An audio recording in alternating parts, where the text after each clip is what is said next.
Welcome to the Hybrid Human Podcast.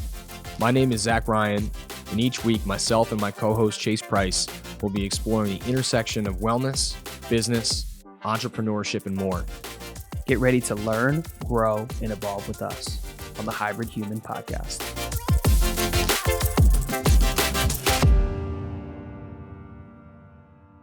Nice to meet you, man. Good to meet you, man. I know your IG name's Andrew, but you prefer to be called Andy. Andrew, what do you prefer? Yeah, I mean, I normally go by Andy. I think my given name is Andrew, and then when I made Instagram a million years ago, it's just I never changed it.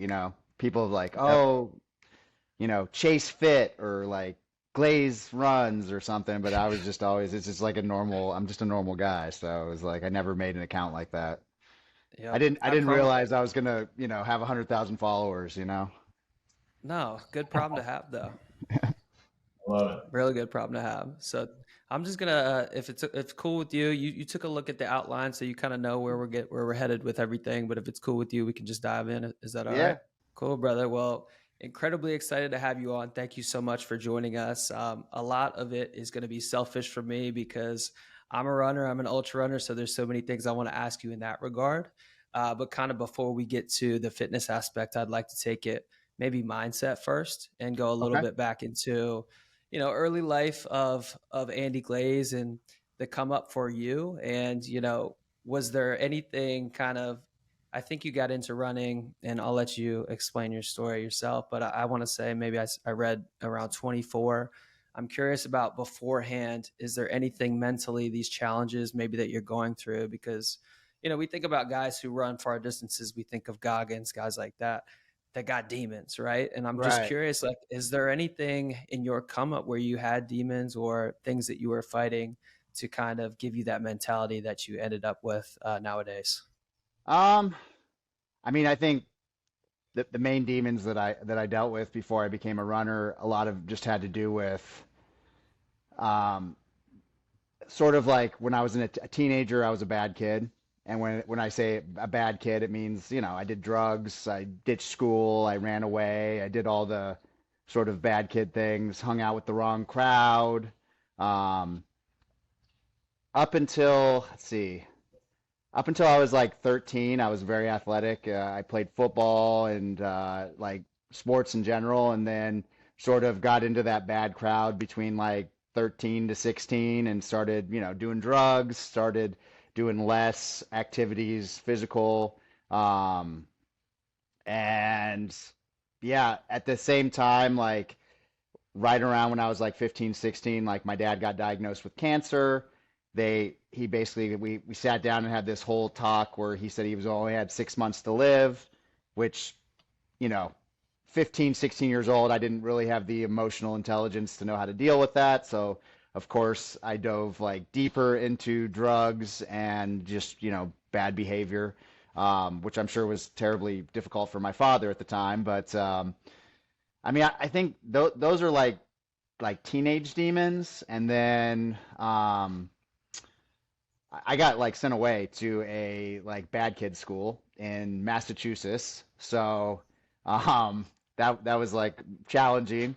But I got my like got sort of on the straight and narrow, got sober, went to college, but never really picked up the like athleticism again after that. Like pretty much from like after I quit football and got sent away and everything, all through college, I was just an unhealthy person, just ate fast food, smoked cigarettes. I just was unhealthy. And I think when you let your body kind of go in that direction when you're in your 20s, you're going to have emotional consequences when diet and exercise are poor. Then you start to feel like shit. And I did, and which if you've listened to my story before, essentially got me. I started having like really bad anxiety and depression, and in my 20s.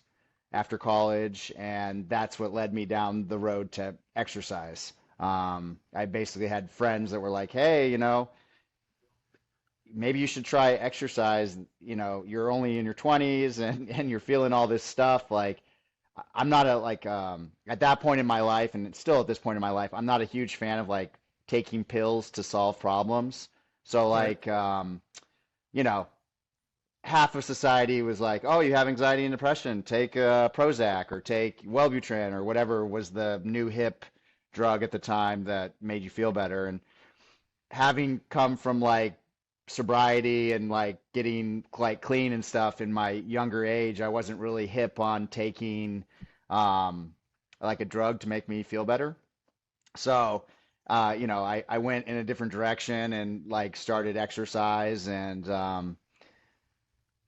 that's what kind of got me into it. Like mindset, you know, we all have like things happen to it. I mean, life is hard, so we've all had things happen to us. I think now a lot of the fire and a lot of the mindset stuff comes from dealing with like intense PTSD that I have from my job as a firefighter.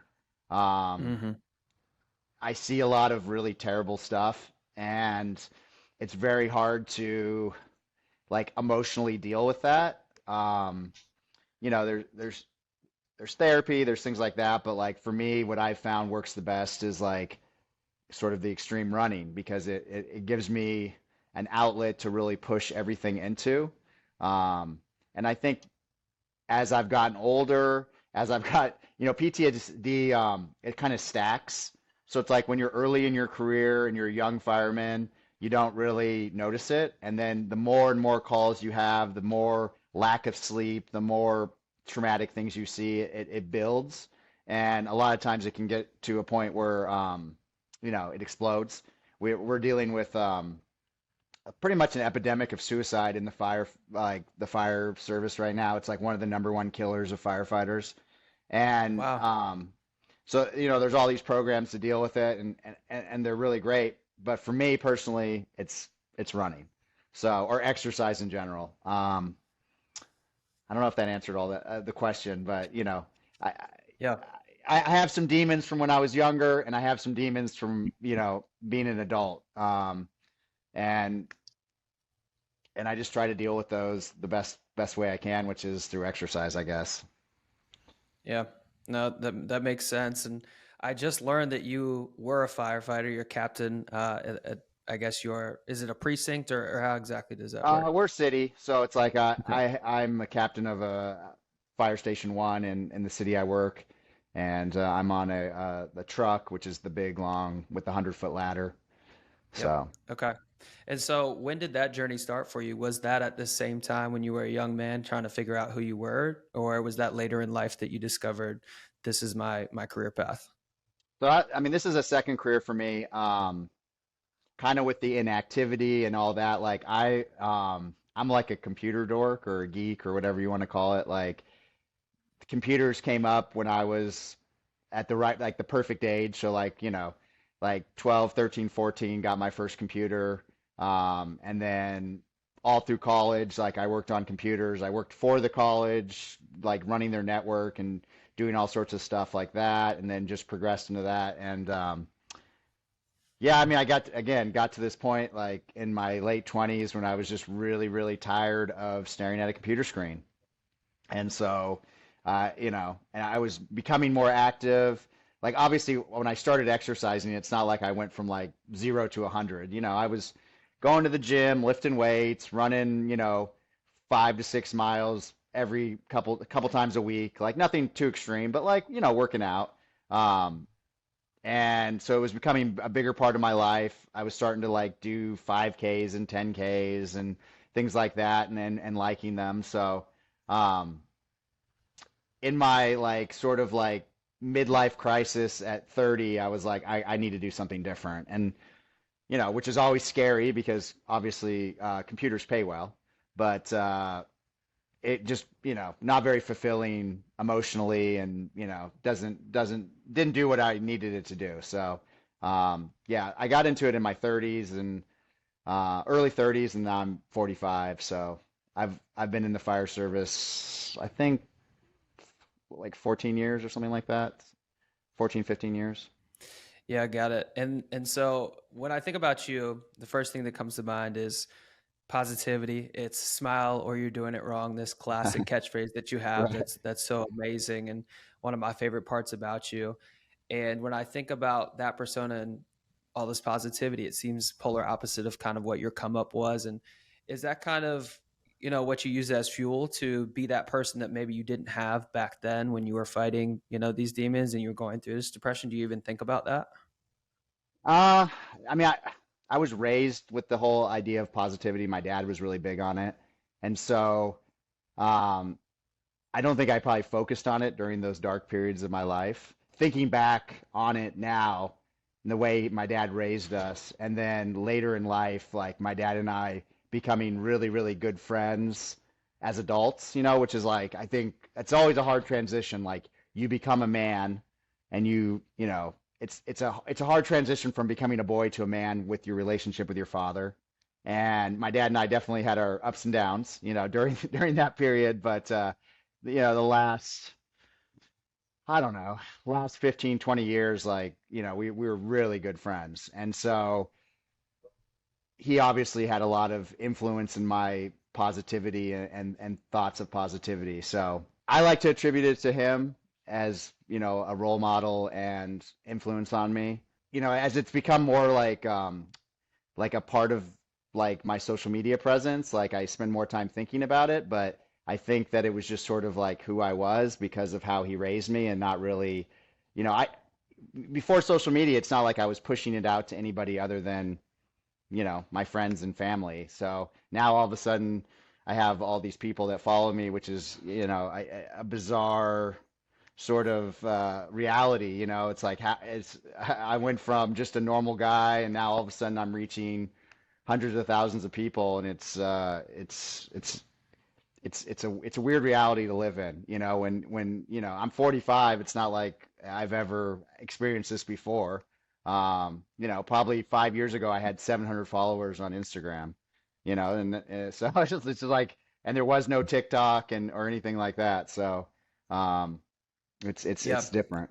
I think my mom's the one who actually introduced me to you. She's like, "You got to see this dude on TikTok," because I was prepping for my 100, and you had just dropped a video, and I think some of the ones that maybe went the most viral were you were just updating every 10 miles or so as you're going, like, "Hey, mile 20, Yeah, mile yeah. 30," and then she was like, "Look at mile 60, 70, 80 plus. He's like unfazed and just smile on, just crushing it."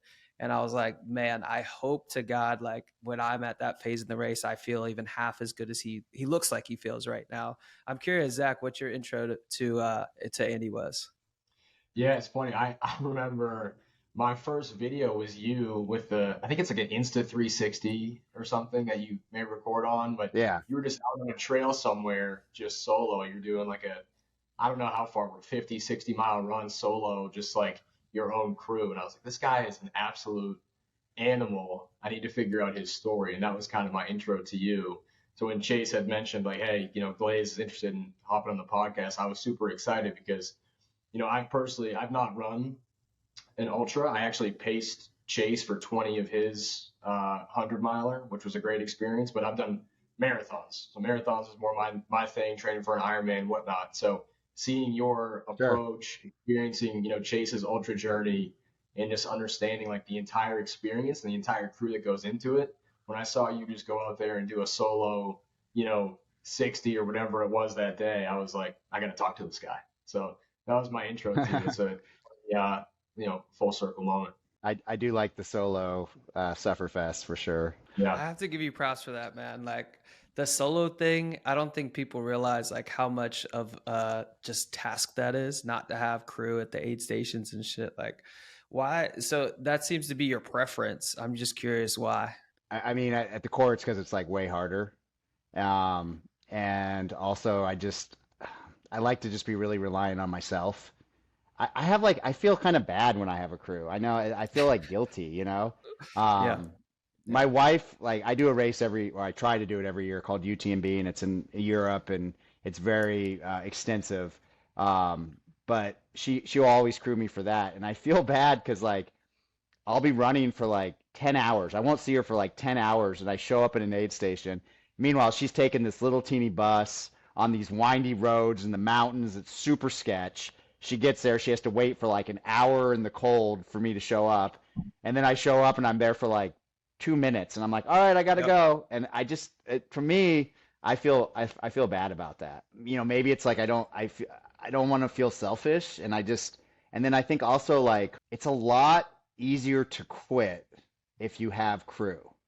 If you have somebody that's like sympathetic to your suffering, like the voices in your head that like tell you like that you should quit and that like, oh, this pain is too great, or you want to stop. Sometimes your crew will like sort of latch into that, and like allow you to, as Goggins would say, have your inner bitch like take over. But if you're just out there by yourself, you got nobody to talk to but you. You got nobody to like rationalize it. You got none of that. You just continue on. And then like, think about like a triathlon. What do they say about triathlons? It's really 4 sports, right? And the 4th sport is your transition. So in an ultra, I think, it's the aid stations, you don't want to spend a lot of time in them. And so if you have a crew, you sometimes might spend, more time at an aid station than you need to. I like to get in and out as fast as possible. What's the point in running a like 10-minute mile if you're going to spend 10 minutes at an aid station? You might as well run an 11-minute mile and spend 1 minute at an aid station, So it does make it a lot harder. And when I see people do well in ultras, I know a lot of it has to do with, they have a good crew taking care of them. They have a pacer. Sometimes, especially in the middle of the night, when I'm out in the middle of the night and I'm suffering and I don't have anybody to crack the whip behind me, I'm sure my pace gets a little lackadaisical, because I'm tired, I'm sore, I don't have anyone to push me. And if I had a pacer, I'd have somebody pushing me a little harder. Plus, like when you're talking to somebody, you tend to, kind of forget about the pain and stuff. So I think it's good. And I have had pacers before. Well, for my first ultra, my first 100 I did. My first and second 100 I had pacers and crew, and then after that I haven't done it. So, but I'm doing Moab 240 this year, and I'm going to have a pacer and a crew. So we'll see how that goes. That'll be a new experience for me. That's phenomenal. I'm stoked to hear that you're doing that one. I didn't know that actually. So I'm just curious. I'm skipping around. We had a little bit of an agenda here, but I'm gonna skip around because we're on the race thing now. So my dream race is Badwater, and so right now I'm just kind of collecting the prereqs or the pre-qualifiers to kind of boost my resume to get into that one. It seems like you've done the majority of the really well-known ones. Do you still have any bucket list races that you're still working on? Maybe it's Moab, anything else besides that? Because I know most people's is probably like UTMB. Seems like you've done that one, but you're going to do that one again. So just curious about, your race schedule and what you're looking forward to. Yeah, I mean, the only race that really, I haven't done Western States. I've never gotten in. And, I'm sure at some point in my life I'll run it. It doesn't really excite me. I know everyone says it's like, the Mecca and all that, but it doesn't do it for me. But I just have to run it because at some point, you just have to do it. The only race that I really want to do, and I'll probably spend 15 years working to get into it, is Hard Rock, which just happened. I love really, really hard mountain races.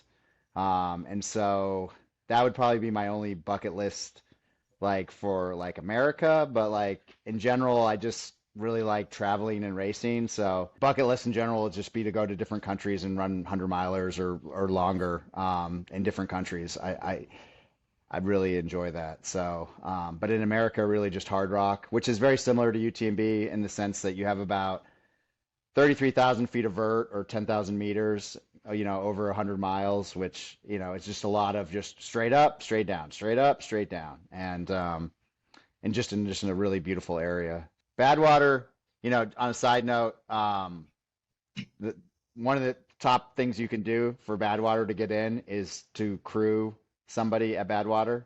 So, Chris, the race director, really likes that.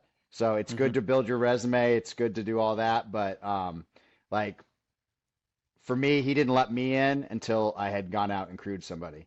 So not to say that he won't let you in, but it's a good way to experience the race. And, when I say crew, I also pace the guy probably 30, 40 miles. So you get a sense of what it feels like to run in that heat. Yep. And crewing is super hard because you're experiencing the heat and then having to like deal with your runner. I would recommend trying to do that, and Chris will, that'll be favorable to get in. I actually Yeah, wanted to good to touch know. on that. So talking about the race, schedule and whatnot coming up, huge part of racing is prepping for that race, right? It's training. And you have this incredible streak that I'm Yeah. sure everybody, talks to you about, which is this 100+ mile week for the last 174 plus weeks in a row, which is an amazing feat in itself. But I'd love to understand, as you talk about these races, as you talk about, the next thing, if you will, what does a training schedule look like for you? Obviously, 100+ mile weeks is like, the standard for you, but is there structure behind those 100 miles, or is it more so just go out there and get miles on the feet? It really depends on the race that's coming up. Um, like for UTMB, which is my next race, and it has 33,000 feet of vert, which is a ridiculous amount. I will spend a fair amount of time running mountains, running like high vert mountains. Like I have a mountain nearby that's like 9 miles to the top, and you gain roughly 6,000 feet. And then you turn around and run back down. So it ends up being like 18 miles with 6,000 feet up, 6,000 feet down. I basically try to like, if I'm going to do a hard mountain race, then I try to spend more time in the mountains. And if it's not a hard mountain race, then I just do my normal running. I kind of like think about it as if the race has more than 12,000 feet of vert, then I have to kind of like add more vert into my training. And if it has less than 12,000 feet of vert, then I just kind of run what I run. If it's going to be a super technical race, then I try to run more technical trail. If it's going to be more like buffed out trail, then I try to just run more buffed out trail, more road, more stuff like that. When I first started running, it was probably more structured. Now it's just a shit show. Like I've done 11 ultras this year, 800s, a 250, and then some smaller stuff. And so, I mean, when you're doing that, it's just you're basically running ultras to run ultras. It's like there's no rhyme. I mean, it's just a shit show. I mean, a lot of times I don't feel super fresh at the races. But I just love to run. I love to run with people. I love the race experience. And, I mean, every once in a while it works out. Like I've had some good races this year. I won Born to Run. Um, I won a like 12-hour looped race. I got top 10 in a bunch of races this year. And then I've had a bunch of races where I just was like, just fell apart and I just had to suffer through and I finished. So I like that aspect of it because it's like I don't really have any pressure on myself. And, even though like I have big social media presence, like I don't think any of my followers are like, they don't care if I get first place or if I get last place. Like, I'm just doing what I'm doing, and I think with ultra running, what you find is that you're not always going to have a great race.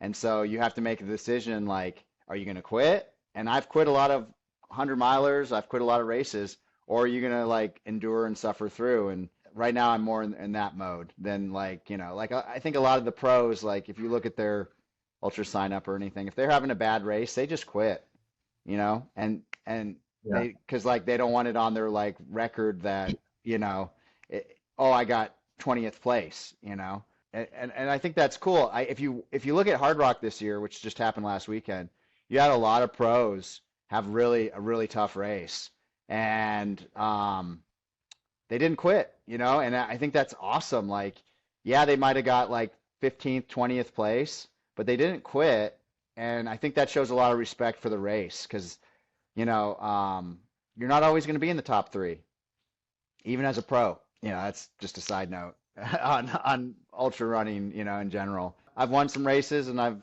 never come in dead last, but I've DNF'd, I've come mid pack, it just, again, I'm going out there solo.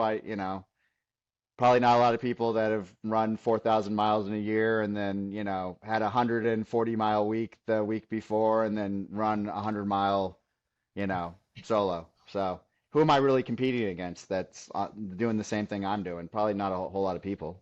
Yeah, 0% of people. And it's funny to hear you explain that, because you and I are running races like so different, because I have a marathon in 2 weeks, but other than that, I just been putting 2 ultras on the calendar per year and giving everything I have towards the training for those, trying to do as well as I can in those particular ones. So you better believe I'm going to have crew, I'm going to have pacers, because I'm Yeah. trying to come in, top 5, ideally win the race, right? So totally different than you, but God, do I have so much respect for you to just go out and we can talk about Coco Canyon's 350, which is just absolutely bananas. So Right. for people who don't know, Andy ran the Canyon Endurance Race, which is just a 100-miler, which in and of itself is a huge feat. I believe it was 3-4 days after that you ran Cocadona 250, which is 250 miles. So 350 altogether within like 5 days or something crazy like that. Is that your greatest accomplishment, your greatest feat to date? It's maybe something that you're the most proud of. Is that your greatest accomplishment, would you say? I don't know greatest accomplishment, but it's definitely one of the hardest. It is the hardest physical thing I've ever done. Yeah, I had one day off, Sure. but in that day I had to travel and get ready for Cocadona, so I didn't really even have a chance to relax or recover or even get enough sleep in between the two races. Um, but yeah, I mean, I flew to Auburn. I ran canyons, which is like it was like running Western States in reverse. So it was like running uphill.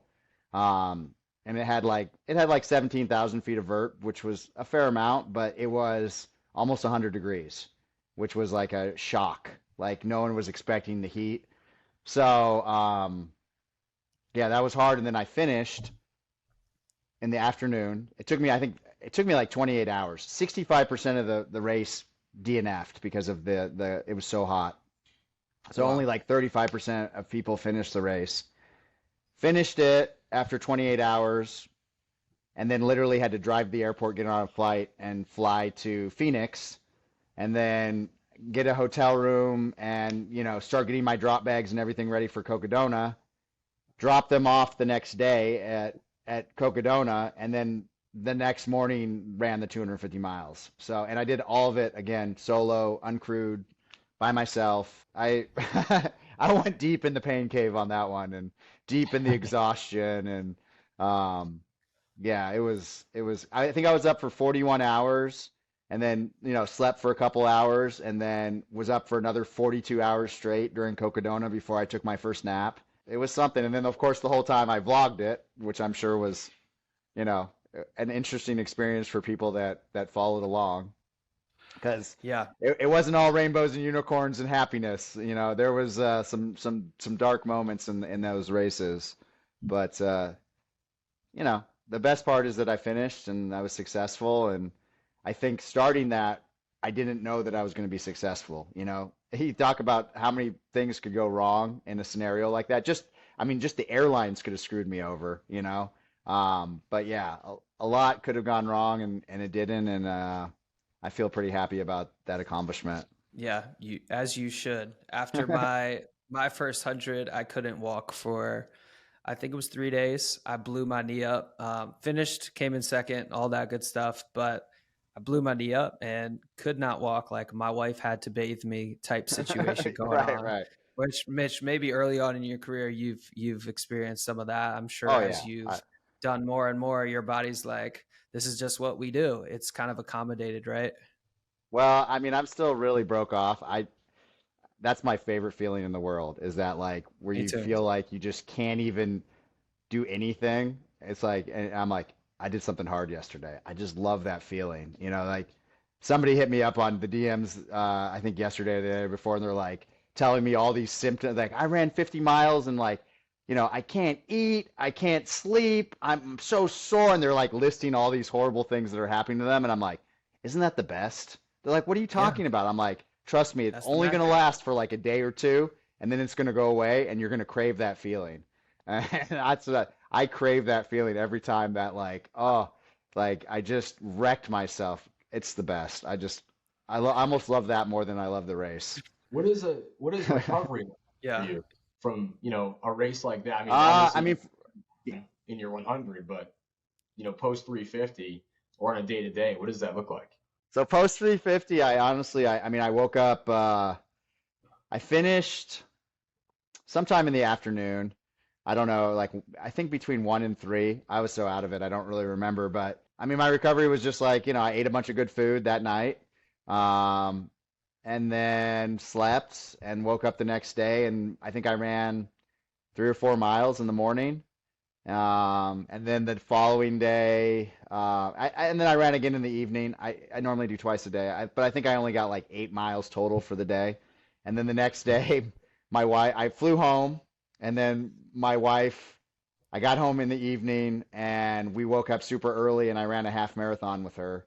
Yeah, I mean, I think for me, my recovery has a lot to do with like keeping moving. Like I find that if I sit around, then my whole body like gets stiff, and it doesn't like that. Um, it involves a lot of calories. It involves a lot of fluids. Ice baths, sauna work. Ice baths are huge. Um, and I just realize that I'm gonna move slower, but I just keep moving. Um, and then it normally takes like at least a week before I start feeling normal again. But yeah, it's just that continued movement. I don't know. The thing is, I don't ever really recover. Yeah. You run as much as I do, at some level, I'm always sort of sore. I'm always sort of, not at 100%. But again, I like that feeling. So to me, that's a good thing. You know, People like to feel fresh, and I get that. I used to like to feel fresh, but now I don't. Now I like to feel like I'm at 80 miles all the time. Yeah, with that streak, that's like it's hard to comprehend that amount of consecutive weeks that you've run 100 miles. How, do you attribute anything in particular to avoiding injury? Like, runners especially just tend to get injured so often. Are you doing Yeah. anything special? Are you, any secret to your durability, would you say? I mean, I think the number one thing is that I run slow. And I think that, I'm not a coach and I'm not a doctor, but from my experience, when you run fast and you do speed workouts and all the things that coaches tell you to do, that's when you tend to hurt yourself. And I don't really do any of that stuff. I mostly just run zone two, mostly just run for fun. Um, I think that's probably the number one thing, but I do get hurt. It's mostly, I would say 95% of my injuries are from falling. And when you run as many trails as I do, and as many rocks as I step around and everything, like I fall a lot. And a lot of times in these 3 years, I've had many, many injuries. All of them are from falling. Mm. I think I've torn my hamstring 3 times. I've broken some ribs. Actually, I take that back. I have had some injuries at work that have affected the streak, but because my job is like dangerous and things happen. I had a wall fall on me and hurt my leg real bad and things like that. But like most of my running injuries are from falling. So and I don't give advice on that. Like obviously the streak continued, so you could probably deduce what I did when I was injured, which was continue to run. I don't encourage that, and I always tell everyone, on my page, like, don't do what I do. I had somebody write some shitty comment the other day about there's this guy on Instagram that encourages people to run 100 miles. I don't encourage anybody to run 100 miles every week. And I think if you follow me, you know that I tell people all the time, like, don't do what I do. Like, if you're inspired by me, that's the goal. But don't try to do what I do because it's not going to work out well. And in fact, when people hit me up, I tell them, like, look, man, if you try to do what I'm doing, you're going to get an overuse injury. You're going to have problems. When people ask, like, I want to run a 100-mile race, I always tell people, run 3 or 4 50Ks, run a couple 50 milers, then run a 100K, then run a 100-mile. Don't just jump into it because you're gonna hurt yourself. Yeah, you might be successful in completing your 100-miler, but what are the consequences going to be if you go from couch to 100-miler? You got to do slow build-ups to get to where you're on this level. Everybody wants the quick, fast, like, Oh yeah. they don't want to work for it. They just want to get there. And you know, mine was a very slow build up. So I can imagine navigating social media, has been difficult, especially as you get more and more followers. You have more and more hecklers and these trash talkers and people who really have no idea what they're talking about, but they just feel the need to add negativity to the conversation. Does that affect you when you read comments like that? no, I mean, I honestly, it's a silly thing, but the algorithm loves shit talkers. Unfortunately, we live in a world where negativity wins on a lot of levels.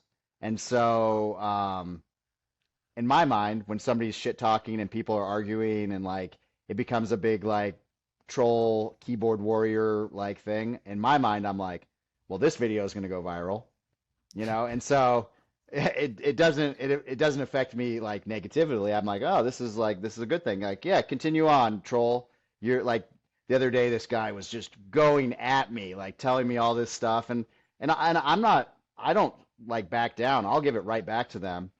And the video went from like, 8,000 likes to 10,000 likes, and I'm like, because this idiot is writing all this stuff about me, and I'm giving it back to him, like, I understand how the algorithm works. So to me, it's like not a bad thing. It's like, let them, like, people are always like, oh, you should block them. Oh, you shouldn't give them your energy. I'm not giving them any energy. I'm building engagement in life, in my mental game. I'm always trying to turn negatives into positives. So if you're going to come on my site and you're going to troll me, like, I'm going to turn that into engagement, which then more people will see my video and I will inspire more people.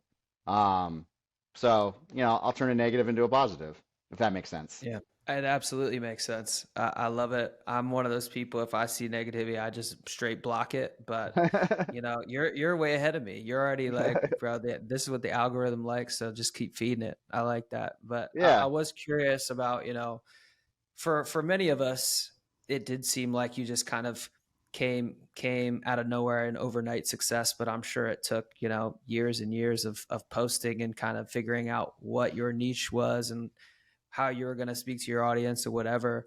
What did that look like? Was it like the TikTok just kind of found you and then you blew up like sometimes happens, or was it trickle trickle trickle, I've worked for this many years kind of posting just my journey with running, and all of a sudden it just gradually got bigger? Yeah, I think I've always kind of made videos, but like the platforms weren't really there to support the videos. I mean, there was YouTube and stuff like that, but I didn't put a whole lot of energy into like how the algorithm worked or thought about it.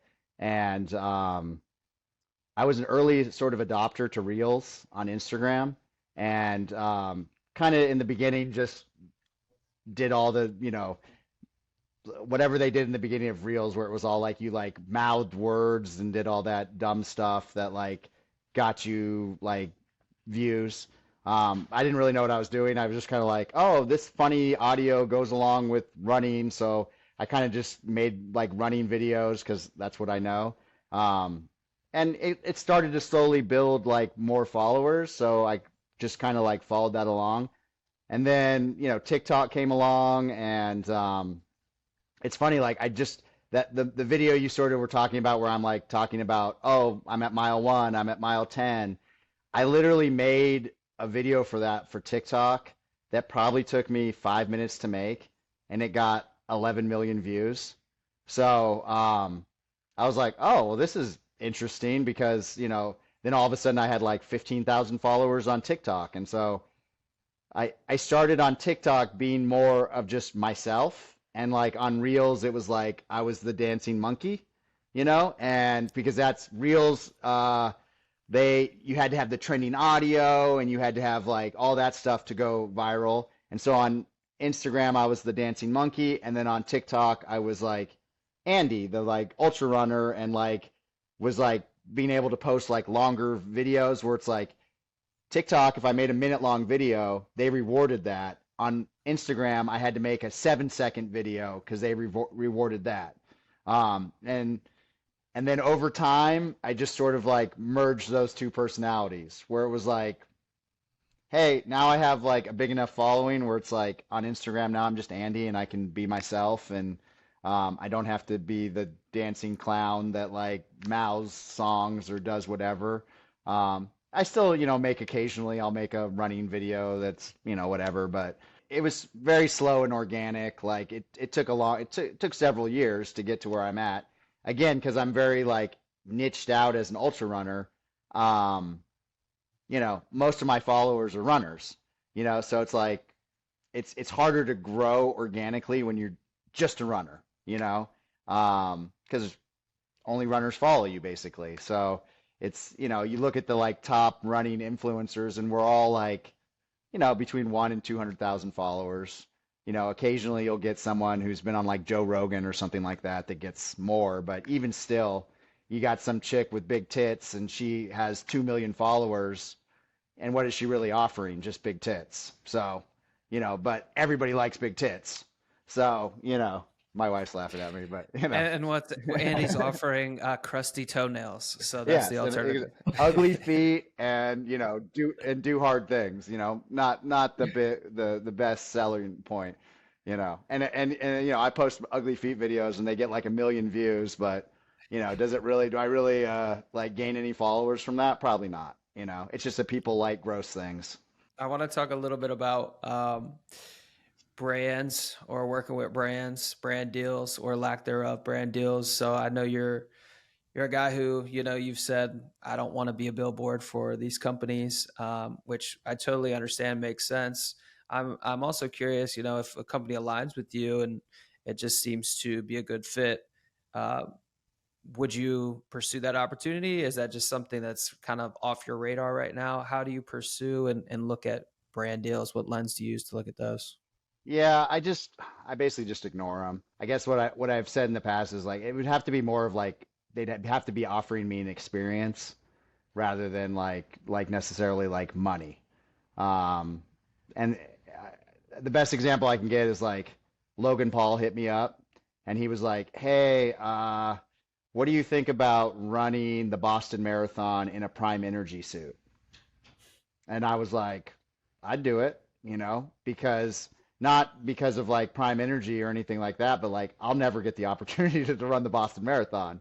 So if like you're offering me the opportunity to run the Boston Marathon, I would do it all day. I don't care if I have to wear a Prime Energy suit. I think that would be so hilarious. Um, Now, obviously, there was a lot of logistical problems. One being that there was the Boston bombing, and so they don't let you run the Boston Marathon in big suits because it's a security issue. So it didn't end up happening. But like, I think on some level, if something like that happened, like I could see myself doing it because to me, I think that's cool. I wouldn't be like sponsored by Prime Energy, but I'd be like, obviously pushing it. Yep.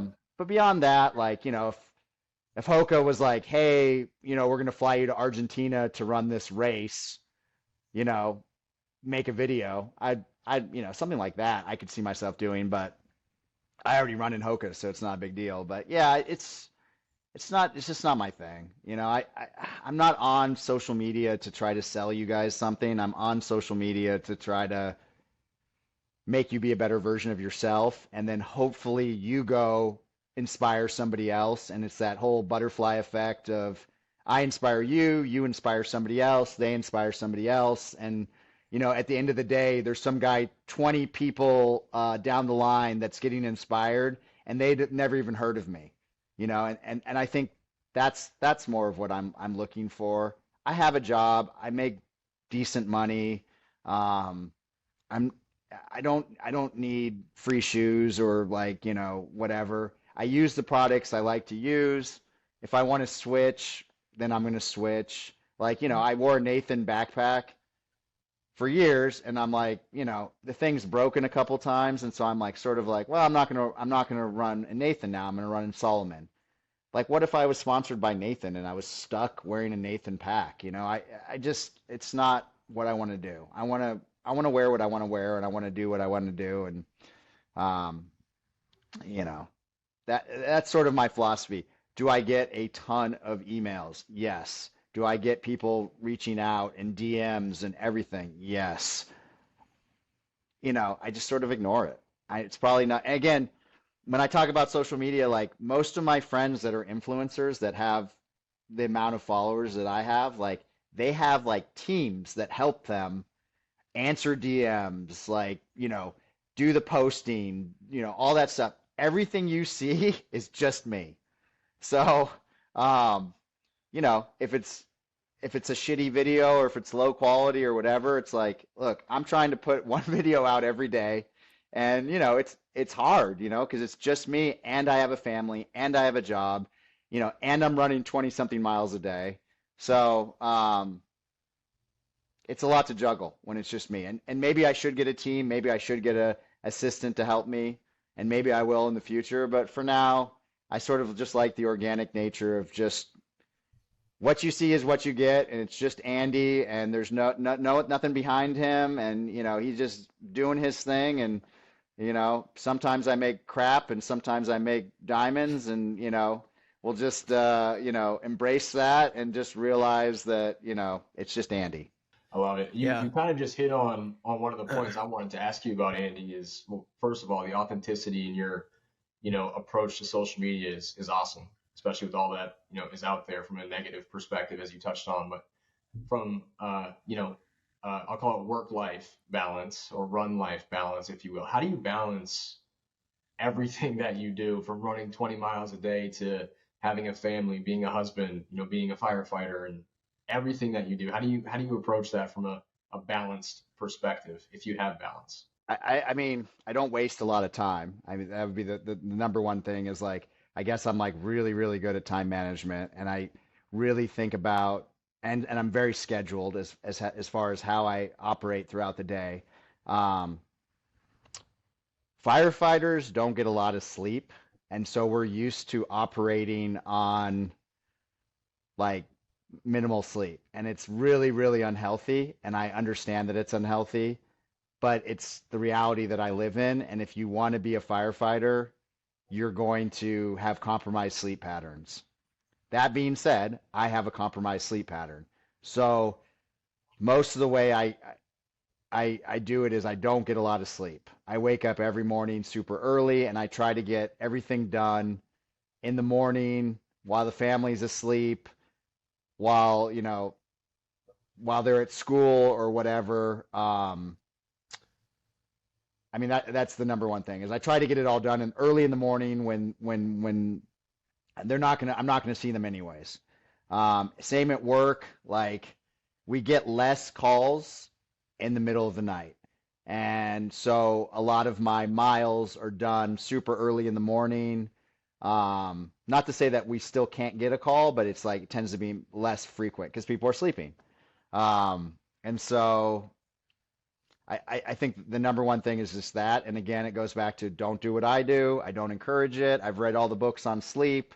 I've listened to the podcast. I know how important sleep is. I know how important sleep is to recovery, all those things. But the reality is I'm a firefighter, and I'm just and that's just the reality of my life. So it's like I can't change that about myself. And when you're on a lack of sleep pattern, it becomes normalized, and then you feel okay not getting as much sleep. Um, I've got a lot of hate about that, but I'm not encouraging people to do it. It's just the reality. If you want to walk in my shoes and understand what I have to do on a daily basis at work, then maybe you'll be a little bit more empathetic to it. But this is an epidemic across all firefighters and police officers and people in general that work shift work. Nurses that work nights, all those type of things. Like, we have weird sleep patterns. But yeah, I mean, that's the basic thing is I try to get it done when the kids, my wife also is like a huge exercise person, like loves to work out, and she tends to work out in the morning as well. So, I will run, she will work out, the kids will be at school. And it just works out like that. I also have my kids are like getting into those teenage years, so they love to sleep. So it's like, and especially like right now it's summer break, they're not waking up at the crack of dawn like they used to when they were younger. They're waking up later and later because they're becoming teenagers and they need more sleep. Do you see a world where you are a full-time runner? No. You mean like as a job, like a full-time runner as a job? Yeah, like a social media person and like a full-time runner.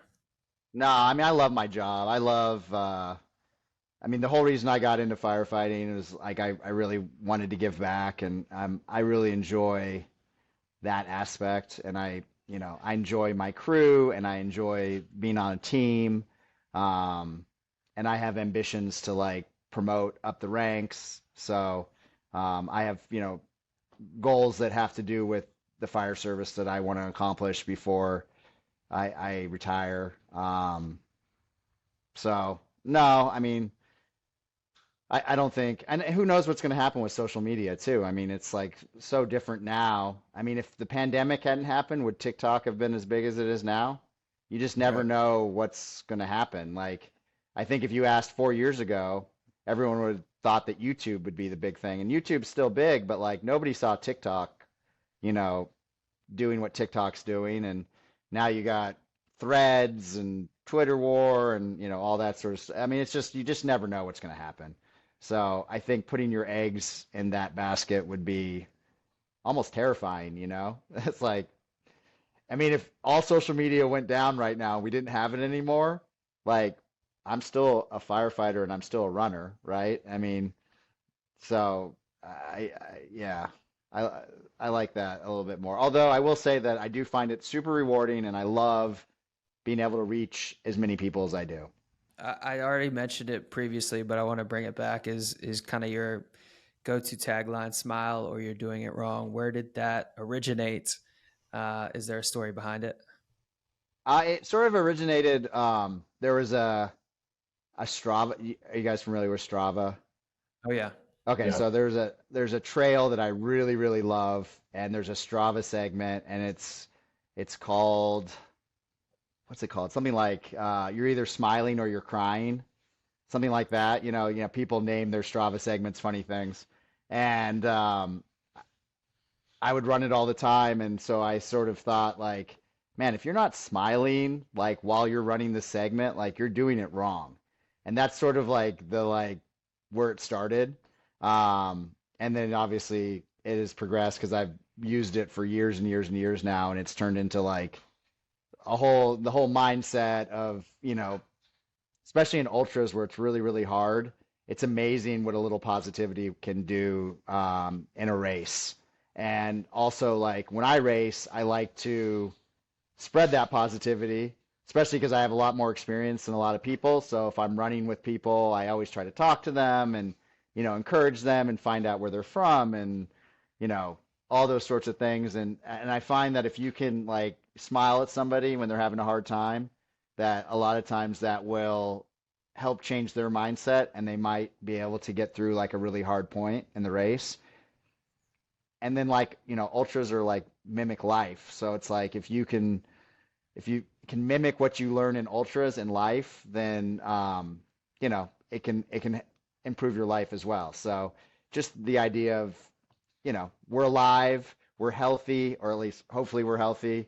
Um, all the things like you wake up every day, you're alive, you're able. The things I see at work are very dramatic, and people wake up every day and they brush their teeth and they go to the bathroom and they get dressed and they leave their house and something horrible happens to them.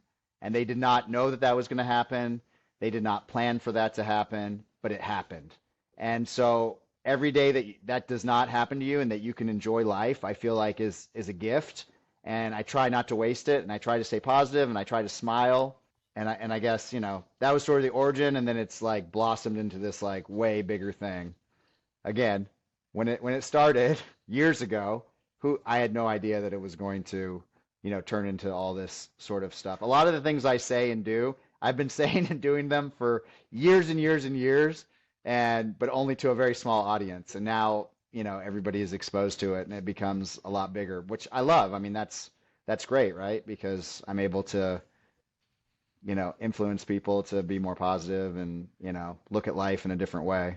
Yeah, I've used that in a caption a time or two. I've been telling my wife I need to go catch some dinner miles lately, so I could thank you for that one too. Right, right. Again, just it's something funny that I used to say, and now it's like this worldwide phenomenon with, people tagging me in every continent and videos from all over the world. It's really wild. Well, that was beautifully said. I appreciate you taking the time there. Zach, did you have anything else that you wanted to ask before we wrap? No, I think this is a great place to wrap. I mean, Andy, appreciate, your time, obviously, really appreciate the authenticity on social media. You're a very fun follow for me. Selfishly love watching the miles you put in and, the experience you bring along with it, but really appreciate the time. This was really awesome to chat with you. Yeah, of course. Your authenticity is off the charts, man. I appreciate you coming on and spend some time with us. Thank you. Well, and if you ever meet me at a race, I promise you I'm the same guy that you see on social media. I don't, I just am who I am. So if you like me, cool. Yeah. If you don't, I don't know what to tell you. Love it. Good luck at your next race, brother, and we'll talk to you soon, okay? Thank you. All right, thank you so much. All right, guys. Thank you so much for your support on each and every episode of the Hybrid Human Podcast. It really means the world to us. Make sure to follow, like, and subscribe to the channel to stay up to date with new content moving forward.